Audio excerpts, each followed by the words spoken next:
Well, good evening, everyone, and welcome to Sherwood Island State Park and site of Connecticut's living memorial to 9/11. I'm Mattiello. I'm the former director of the Office of Family Support.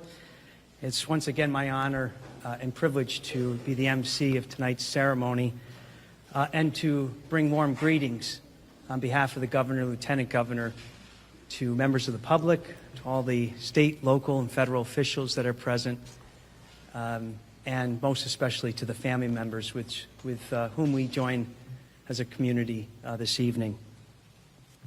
I just want to quickly set the table before we commence this ceremony with just a few thoughts that I want to share. So here we are, 20 years later. It's hard to believe, especially for those who have those moments where 9/11 still feels at times like yesterday. 20 years and we're still together. Still grieving, still sad, still with a profound sense of loss, but still resilient and finding ways to carry on, and we're still together. As we gather and commemorate, we're reminded by the news of the day that we continue to live in an imperfect world. In the midst of a world pandemic, there's still too much violence, too much tragedy, and seemingly not enough humanity and goodwill to conquer all the ills and shortcomings that exist. As we live our lives and we honor those we lost, we often must face the harsh reality that we can't change everything around us, not for ourselves and not in their memory. But some things have changed. 9/11 for sure has changed each of us. And of the many lessons of 9/11 tonight, 20 years out, there's one that perhaps stands above all others, and that is that an event such as that is so monumental like 9/11, it will continually evolve us and shape us as we live the rest of our lives. Especially you, the family members who have really carried the greatest burden these last 2 decades. It's inescapable. 9/11 is not something in the rearview mirror. It's not something that the occasion of its anniversary we reflect on a few facts. It's ever present in each of us, and it's etched in our souls. Even if it slips to the unconscious part of our minds from time to time, for those who experience it, however you experienced it, 9/11 is part of us. So how has 9/11 changed you? There is no one answer, and there is no wrong answer. 9/11 can only be told through many voices. Just as diverse and varied are the stories of those we lost, so too are our stories that continue to evolve now here 20 years in the making. And here is where the power of choice and our chance to change things does exist. It's in how we choose to respond to the effects of 9/11. Who have each of us become since that day? What have we allowed to change the most about ourselves? For me, my choice, my response, it's most profoundly an unwavering appreciation for everyday thankfulness. The acts of kindness, the expression of gratitude, whether I'm giving it, receiving it, or just observing it, it has never had more meaning than as the days, months, and years have followed 9/11. And so 20 years out, yes, 9/11 took something from each of us, but also gave us something. Everyday thankfulness, because it's the only thing that inches me closer to the fullness I seek in life. It's the only thing that makes me feel at my best. It's the best way I can remember 9/11, the best way I can honor everything and everyone we lost that day. And it's the only way I can greet you here each year and look at you in the eye and not be overwhelmed with grief. To make something so destructive productive requires everyday thankfulness and a very high state of it. So we have a choice, most especially 20 years out. How has 9/11 changed you? How have you responded? We have a choice, and mine's everyday thankfulness. What's yours? With that, let's commence this ceremony. And for the opening prayer, will Rabbi Michael Friedman, Temple Israel of Westport, please come forward.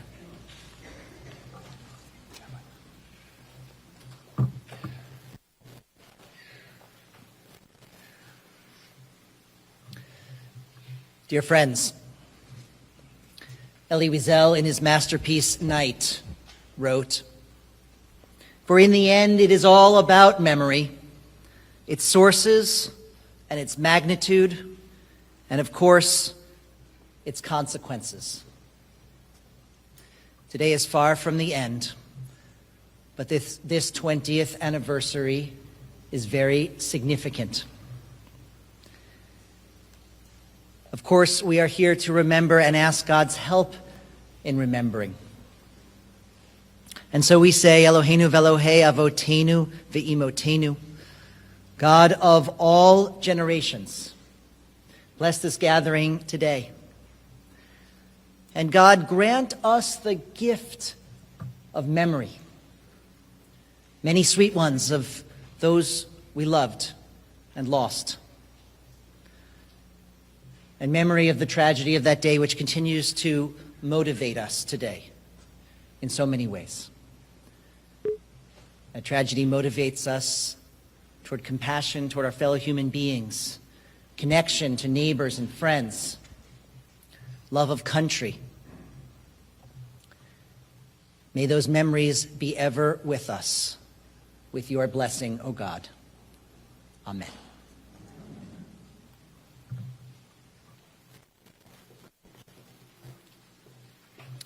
And now I'd like to call upon family members Chris Vadas, Brad Bullis to come and lead us in the pledge. Please stand if you can.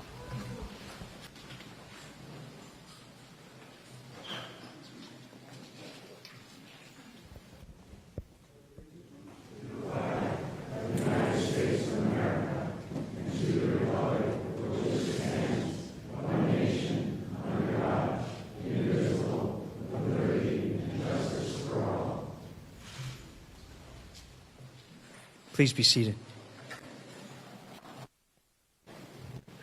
By the way, we had Brad and Chris come up and lead us because of the special role they play in preparing this ceremony.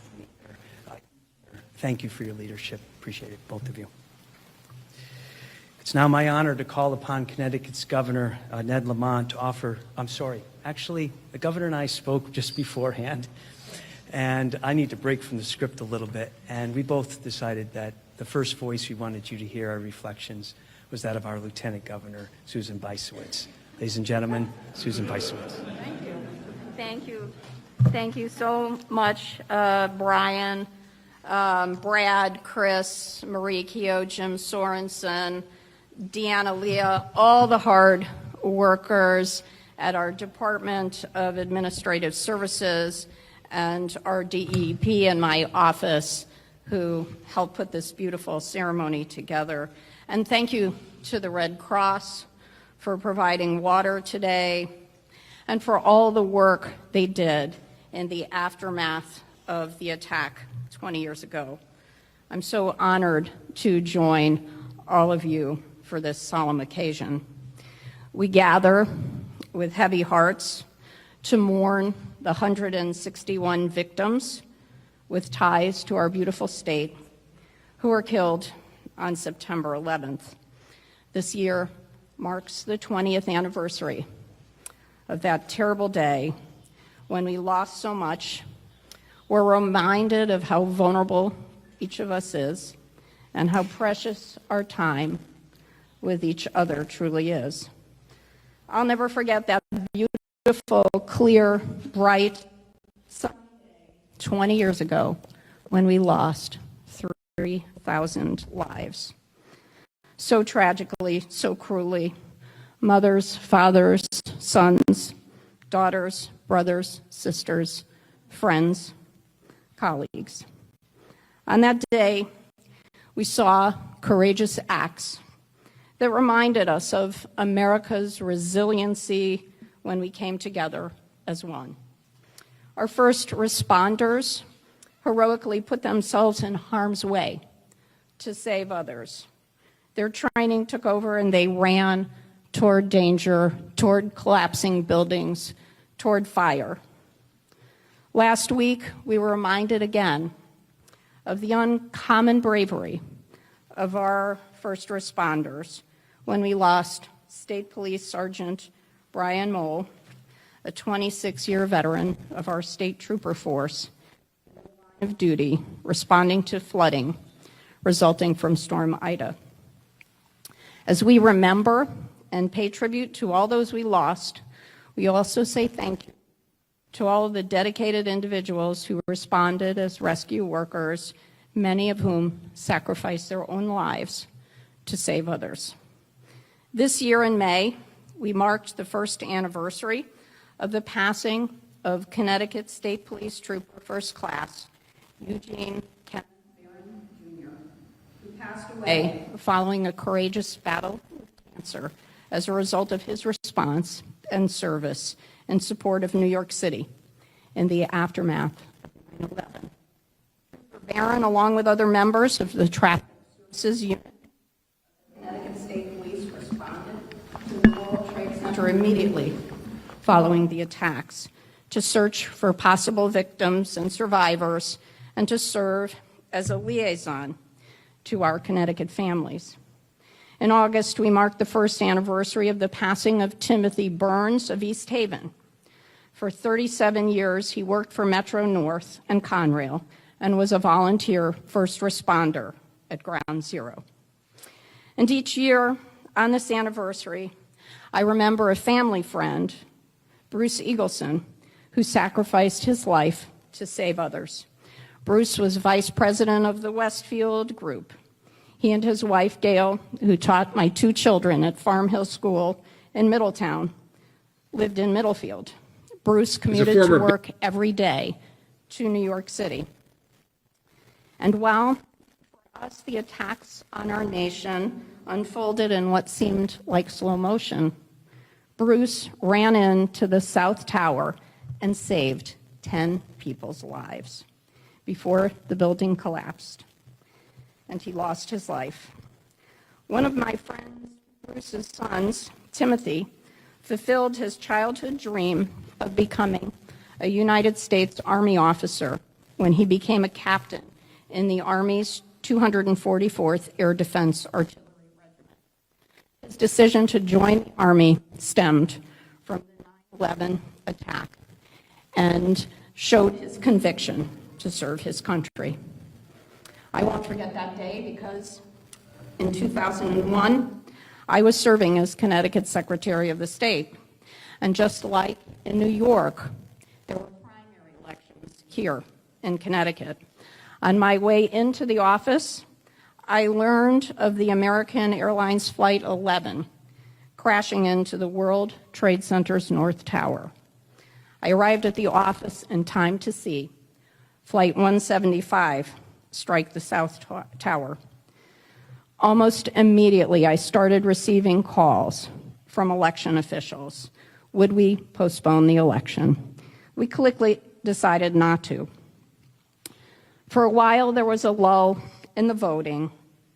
And then, in spite of everything, a surge of people streamed to the polls because it was something patriotic that they could do in that terrible moment to show their patriotic duty and the strength of our country under attack.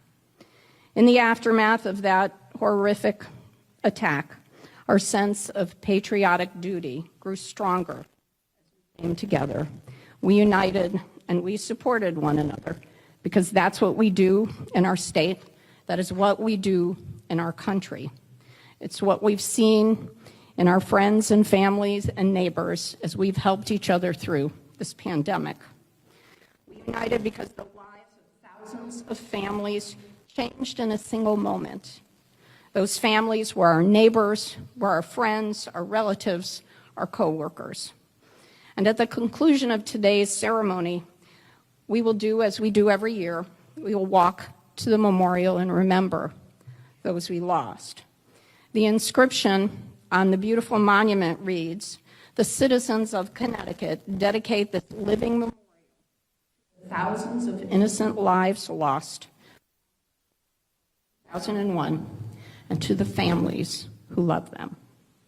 To all of those who have loved and lost someone on that terrible day, our hearts, our thoughts, our prayers are with you. I can assure you that the state of Connecticut, Governor Lamont and I will never forget your loved ones for the sacrifices that you have made and the tragedies that you have endured. It's an honor for the governor and I to represent you. God bless you.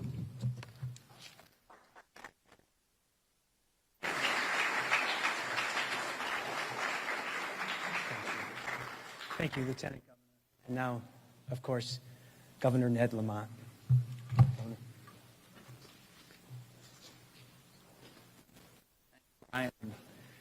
Good evening, everybody. It's remarkable that just 20 years ago, you looked right out there, and there was the World Trade Center.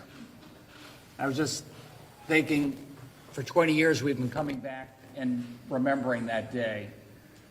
And Brian said so eloquently, it fundamentally and essentially changed us forever. You know, maybe like Pearl Harbor did for grandparents, or Kennedy assassination, 9/11, COVID. There are some things that change us forever. And it's in part because of the incredible loss that we feel.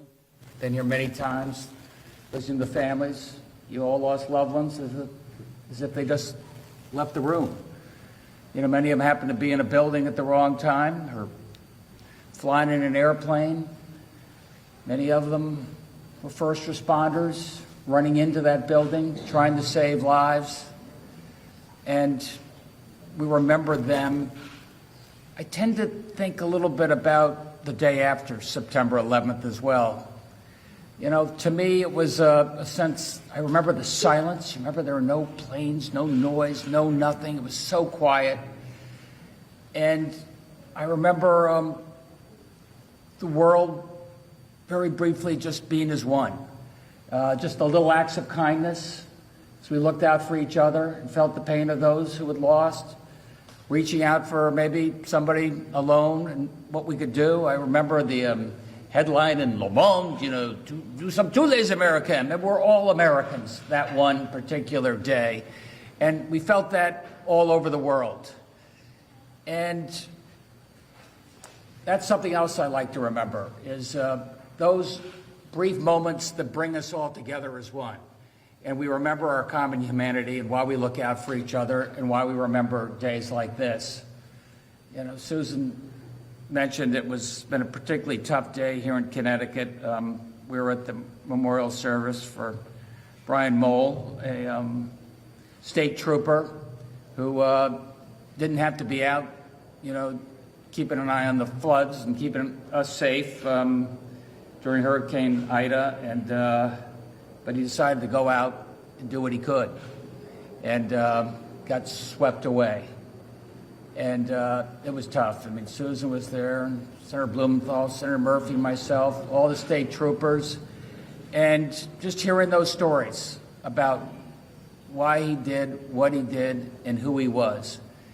And it just reminds you, look, democracy is an incredibly messy place. And, you know, we come together and then everybody is back at each other's throats. But it's moments like these and events like these and ceremonies like these and September 12th and what we had this morning together on behalf of Brian that reminds us why we wake up every day, why we look out for each other, why we care for each other. And for me, that's what I think about on September 11th. It's September 12th, and that day that we all came together as one. And that's what I'd like to reach for, you know, every day as a state and as a country. And now we're going to remember each and every one of the folks that we lost, your family members that we lost, and they're in our hearts. Thanks, everybody.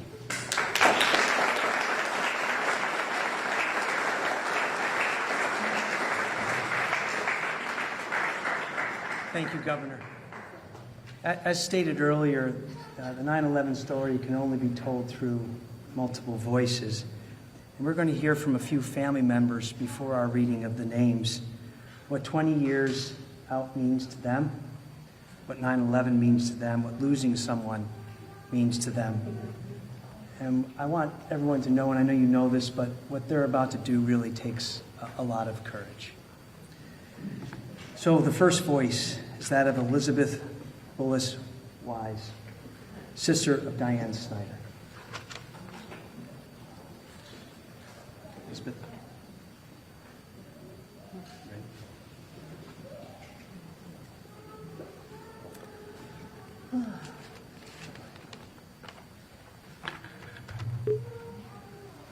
So, my sister Diane was a flight attendant for American Airlines. She was on Flight 11, the first plane that went into the World Trade Center.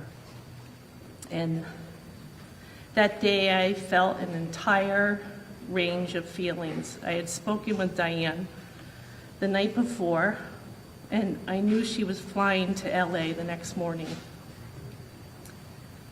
So I went to work the next day after I spoke with her and heard on the radio what was happening.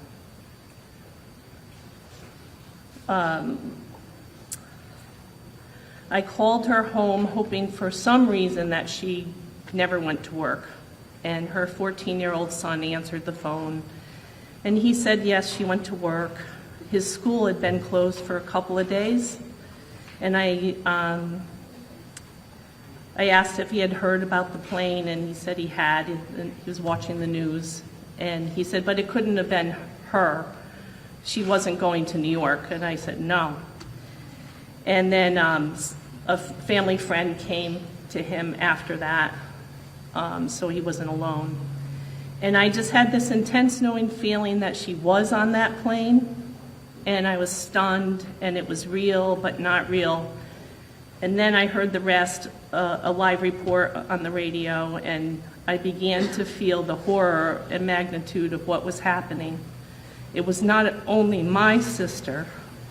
So many people were being affected. There were thousands of other people wondering and thinking of their loved ones. It was bigger than me. Realizing this made me feel so much compassion for all those other people. And so in these last 20 years, I've spoken and been with some of you. And for me, it always helps to talk about it. I think my sister and her two children, who are now 31 and 34, I see Diane in them. She would have loved to be there with them, to see them to become the wonderful people they've become, that they are. And I think of her often in my day-to-day life, of things she would appreciate, places and things we've done together, and with our whole family. And we all miss her, and I dream of her, which is a gift. She's always doing something in life. So, thank you, everybody. It's good to see you.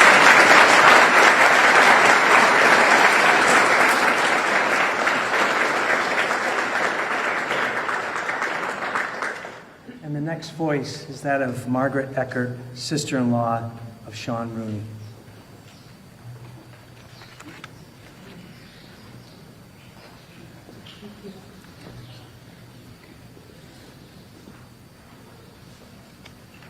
Hi, my name is Margaret Eckert, and I live in Massachusetts, and I'll tell you why someone from Massachusetts is here at Connecticut's 9/11 ceremony. Just before I arrived here, I went to Stamford, Connecticut, where my sister Beverly Eckert and her husband Sean Rooney lived. They bought a big house there in 1987, and it was usually filled with friends and neighbors and family on weekends and holidays. They loved company, and my whole family grew to love Stamford, and especially the Glenbrook neighborhood. Stamford was like my second home. Well, I went to place some flowers and flags at the two sites where the neighborhood installed plaques for my brother-in-law, Sean Rooney. He was killed on 9/11. He worked for Aon Insurance Company, and he was on the phone with his wife, my sister Beverly, when the South Tower collapsed. With the phone still in her hand, my sister watched on TV as that tower fell. They had been together since they were 16 years old, and they both turned 50 in 2001. Sean was gregarious and a superb cook. He was funny and fun to be around. And Sean and Bev helped organize a neighborhood block party on the Labor Day weekend before 9/11. The neighborhood rallied around my sister, helped her and supported her every day after 9/11. Beverly worked at Gen Re in Stamford, but she soon retired, and she devoted her life, along with a small group of grieving and angry people, to make sure there was an investigation and truth from the 9/11 Commission. She also co-founded Voices of 9/11, and she lobbied in New York City for improvements to the building codes for skyscraper safety. She committed her life to make our lives safer. In 2009, my sister Beverly took a plane to Buffalo, New York, our hometown, to award the annual Sean P. Rooney Scholarship that she established at Sean's high school, and to be with family on what would have been his birthday weekend.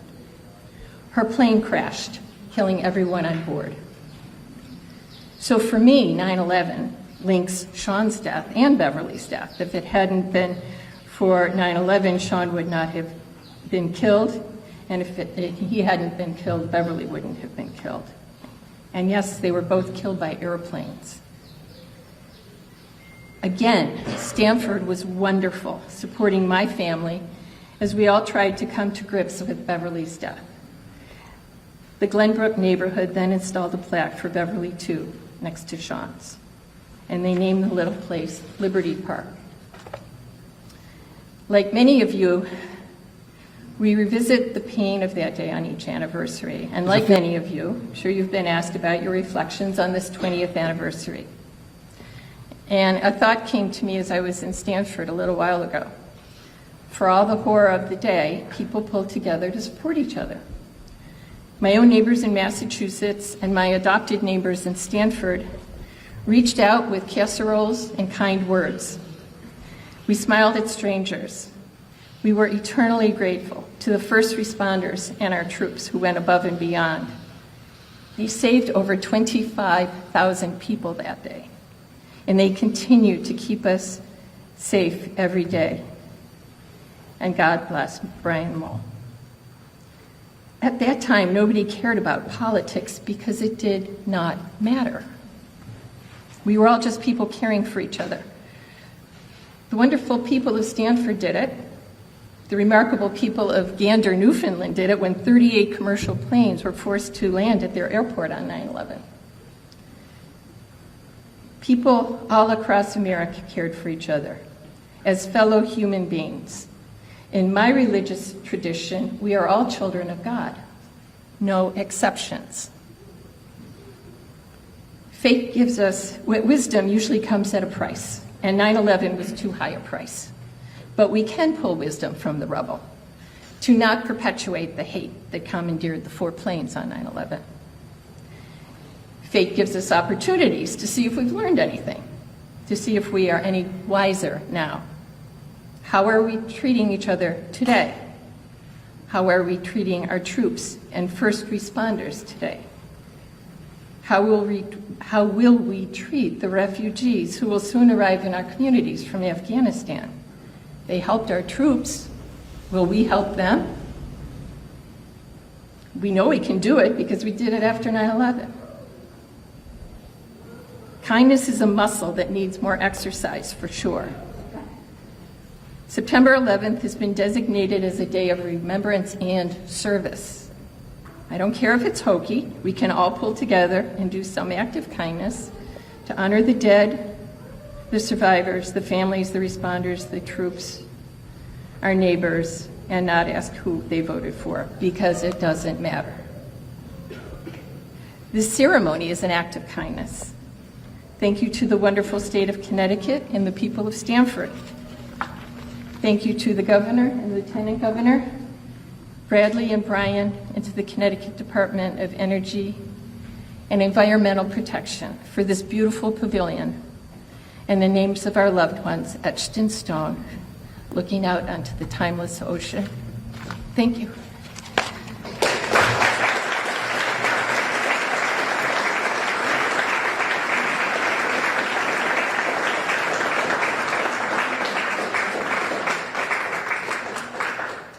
third and final voice is that of Catherine Hebert, sister of Adam J. Lewis.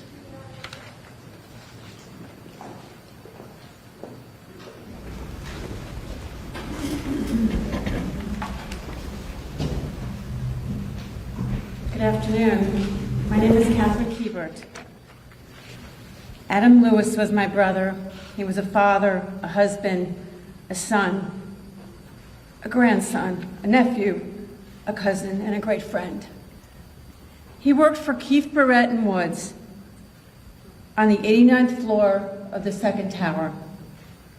Despite Adam's success at a very young age, he lit up a room when he walked in, and with his intoxicating smile and bigger-than-life personality. He loved his 4 kids, his family, his friends. He loved life itself. He loved people. On this day of 9/11, my husband, Jay, a firefighter in Norwalk, and I recently returned from Russia with our newly adopted daughter, Anna. He was working, and he called, and he asked me, was Adam working? And to turn on the TV. He called right when the towers were hit. I turned on the TV, and I don't remember how long I was standing there unable to move, but I knew something terrible had happened to my brother. After that, for a long while, time stood still in a blur. I miss my brother, and even after 20 years, emotions escalate as we get closer to this day. This event gravely impacted our country, but is different for me and my family and for many of you. This annual reminder is a personal tragedy, and it is quite difficult to deal with every year.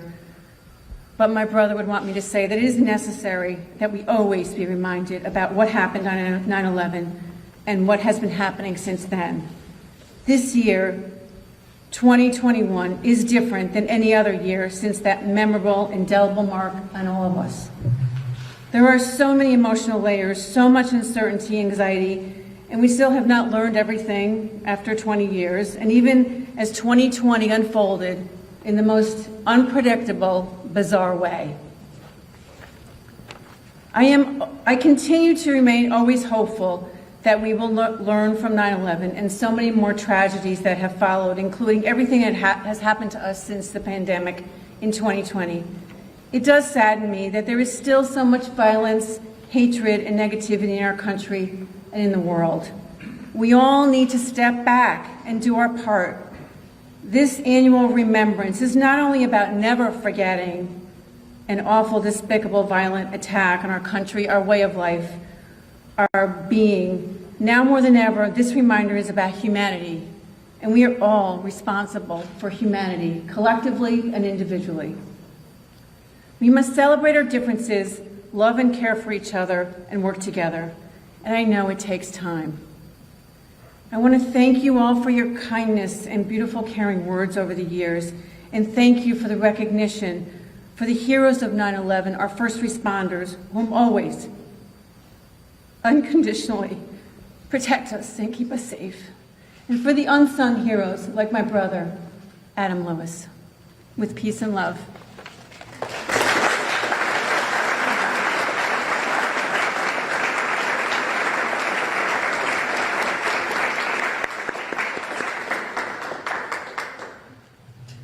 And now we will have the reading of the names to remember the uniqueness of each individual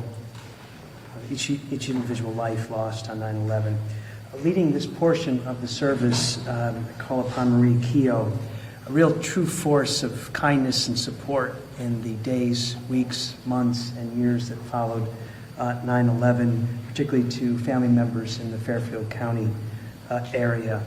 Her service mattered then, and as does her presence here today. So, Marie, will you help lead us in the reading of the names?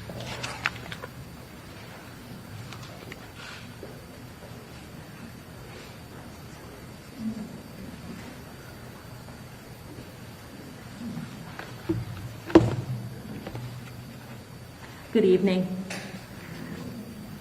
The following family members will be reading the list of names today. Chris Vadas,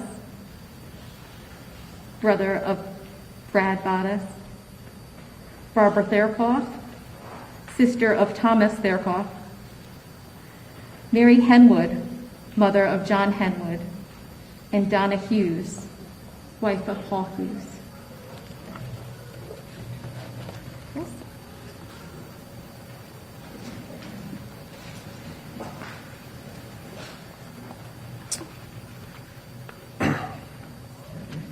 Lawrence Abel, Trooper First Class Kenneth Barron Jr., Brian C. Bennett, Jeffrey D. Bittner, Christopher J. Blackwell, FDNY, father of Alex Blackwell, Alan Patrick Boyle, Alexander Brzezinski, Francis Henry Frank Brennan, Thomas M. Brennan, Timothy Michael Burns, Joseph M. Calandrillo, Edward Calderon, Sandra Campbell, Alejandro Castano, Juan Cabello.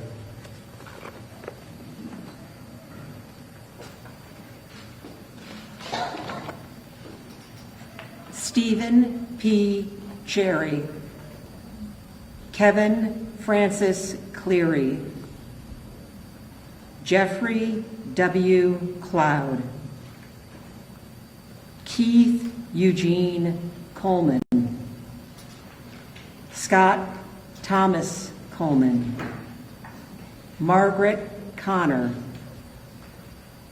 Kevin P. Connors, Joseph John Copo, Dolores Costa, Brian Timus Cummins, Paul Curioli, Patrick Danahy, Anthony Demas.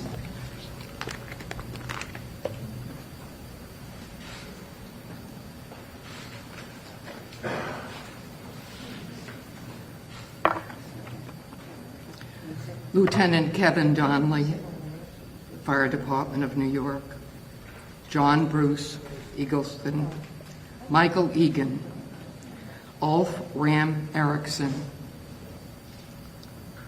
Eric B. Evans, Wendy R. Faulkner, Edward T. Fergus, Jr., Bradley Fetchett, Paul M. Fiore, John Fiorito, Bennett Lawson Fisher, Peter C. Fry, Richard Peter Gabriel Sr., Richard S. Gabriel,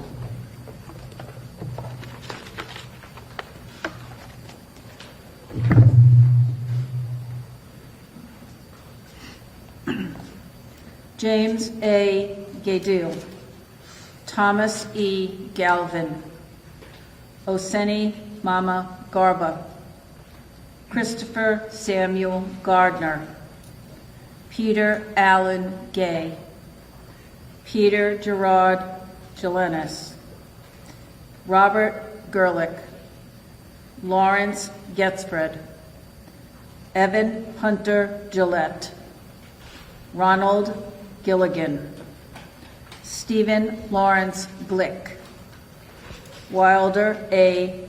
Gomez, Kiran Kumar Reddy Gopu.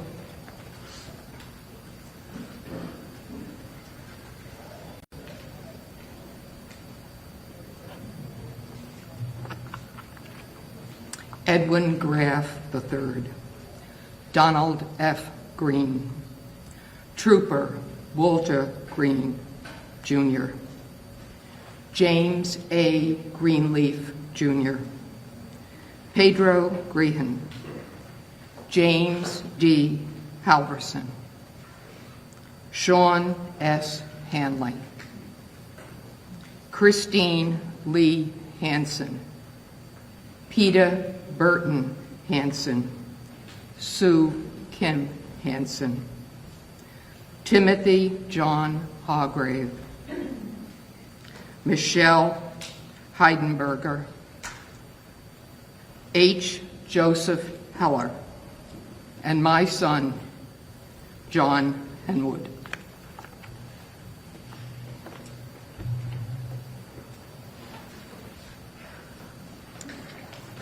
Robert Higley II, James J. Hoban, Judith Florence Huffmiller, and my husband, Paul R. Hughes. 20 years, 2 decades, 1 ago, I lost the love in my life to a senseless and demented foreign entity of terrorists. There isn't a day that goes by that I don't think of him and pray he is in a better place.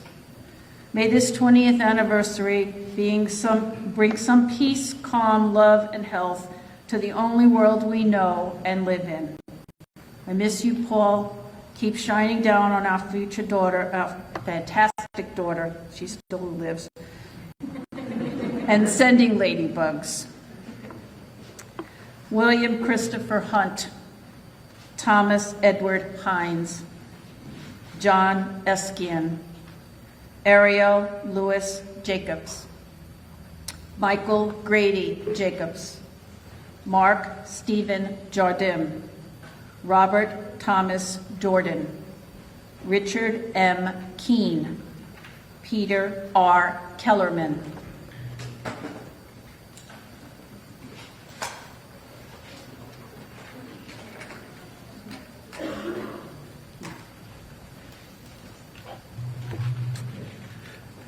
Maurice Patrick Kelly, William Hill Kelly Jr., Amy King, Glenn Davis Kerwin, Stephen Lamontia, Gary E. Lasco, Robert A. Lawrence Jr., Joseph A. Lenahan, Adam J. Lewis, Stephen B. Lilienthal, Gary W. Lozier, Michael J. Lyons, Edward Teddy F. Maloney, and Ada Mason.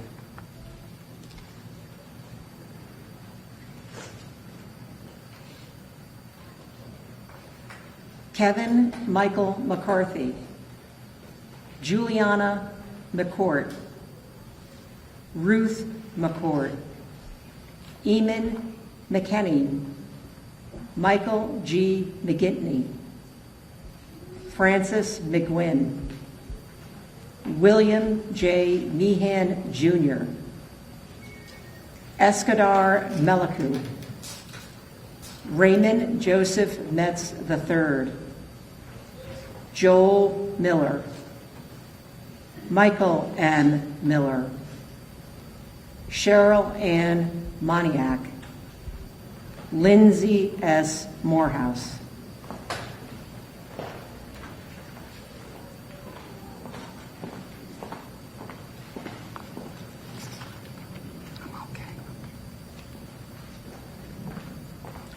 Jude Musso, Caesar A. Murillo, Christopher William White Murphy, Daniel Robert Nolan, Robert W. Noonan, Timothy M.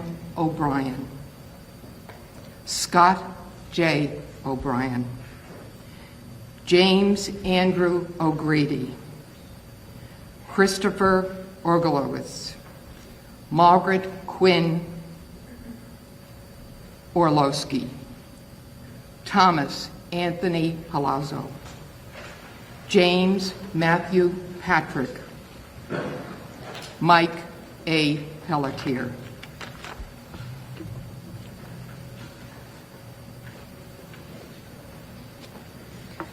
Joshua Piver, Roger Mark Rasweiler, John Destrahan, actually it's Jean Destrahan Roger, Sean P. Rooney, Michael C. Rothberg, Jason E. Sabag, Jesus Sanchez. Stacy Lee Sanders. So used to these masks. Sean Shelkey. John B. Schwartz. Randy Scott. Barbara A. Shaw. Michael John Simon. Heather Lee Smith. And Diane Bullis Snyder.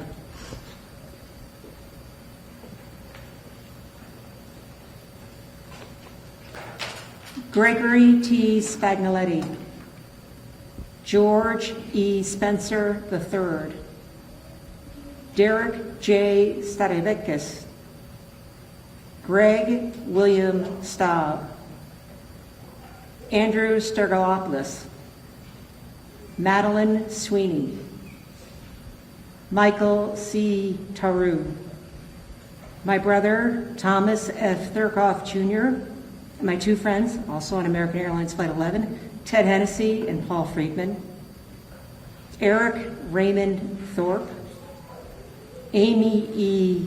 Toyin. Tyler Ugolin. Jonathan J. Uman. Alan V. Upton.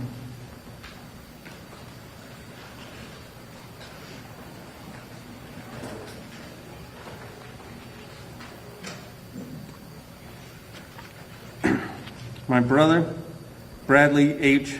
Vadas. Edward Raymond Vanacore.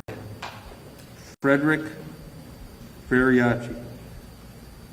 James Thomas Waters Jr. Jeffrey David Weiner. Candace Lee Williams. John P. Williamson. William Eben Wilson. David H. Winton. Christopher W. Woodencheck. Martin Phillips Wolford. John Works. Edward P. York. Charles A. Zion.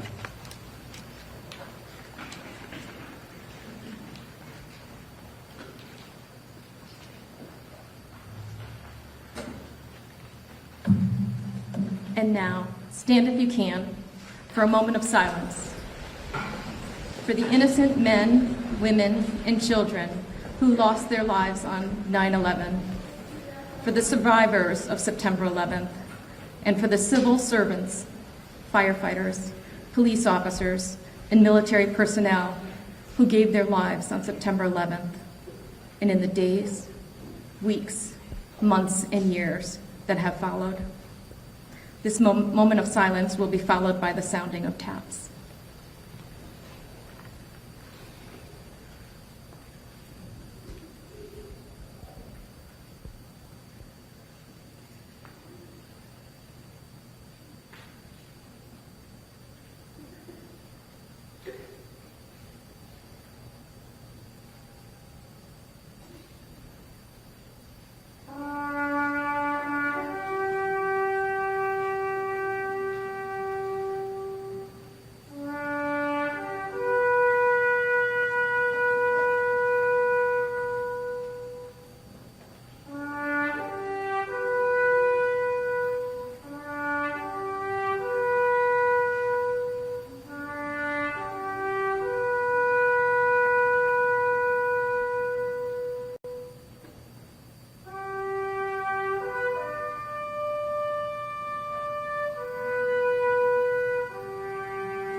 Please be seated.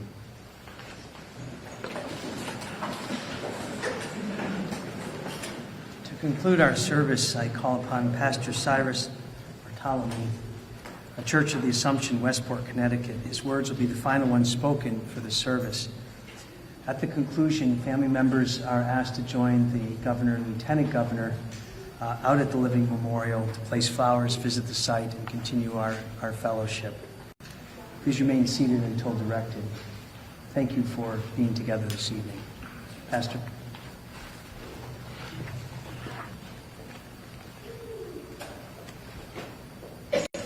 Good evening, everybody. On behalf of the parish community of the Church of the Assumption, we would like to send our love and our prayers. This prayer is an excerpt from the prayer of Pope Benedict XVI that he prayed in the Ground Zero during his apostolic visit to the United States.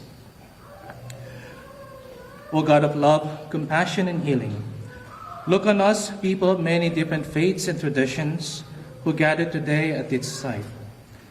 We ask you, in your goodness, to give eternal light and peace to all who died, the heroic first responders, our firefighters, police officers, emergency service workers, and Port Authority personnel, along with all the innocent men and women who were victims of this tragedy, simply because their work or service brought them on September 11th. We ask you, in your compassion, to bring healing to those who, because of their presence that day, suffer from injuries and illness. Heal through the pain of still grieving families and all who lost loved ones in this tragedy. Give them strength to continue their lives with courage and hope. We are reminded as well of those who suffered death, injury, and loss on the same day at the Pentagon and in Shanksville, Pennsylvania. Our hearts are one with theirs as our prayer embraces their pain and suffering. God of peace, bring your peace to our violent world, peace in the hearts of all men and women, and peace among the nations of the earth. Turn to your way of love those whose hearts and minds are consumed with hatred. God of understanding, overwhelmed by the magnitude of this tragedy, we seek your light and guidance as we confront such terrible events. Grant that those whose lives were spared may live so that the lives lost here may not have been lost in vain.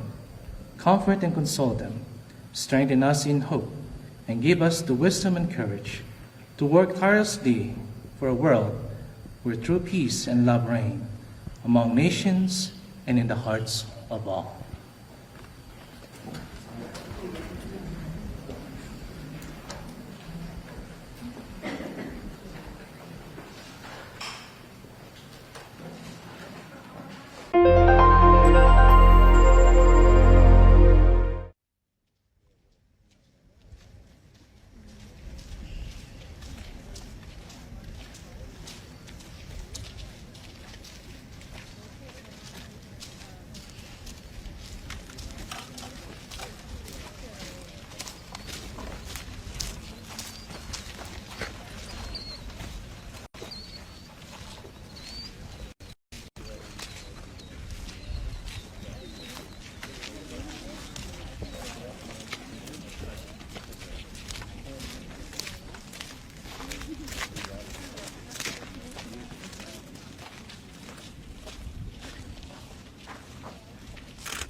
going to get on a mic.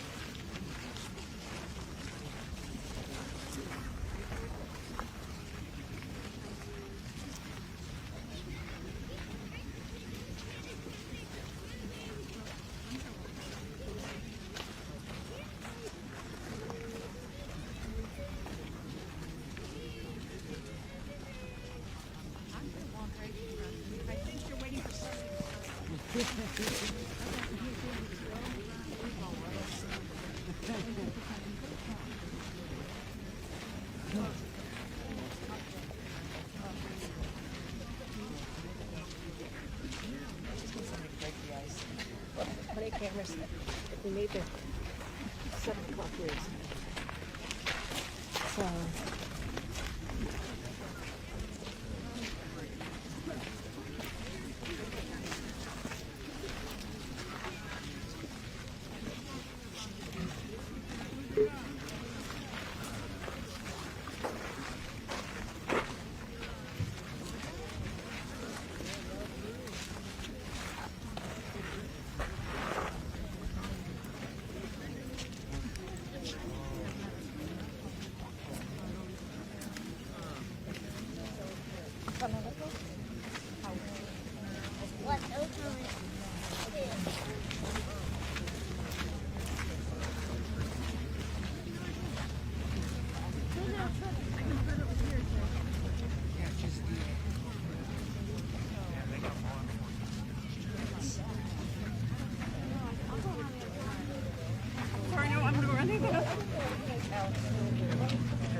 I'm beating it. Stay close.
Oh, Michael, here's Michael.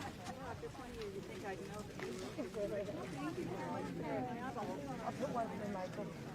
Thank you.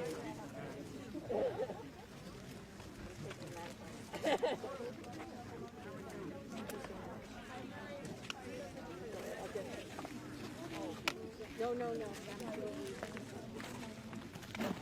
In the dirt all day. No, that's him.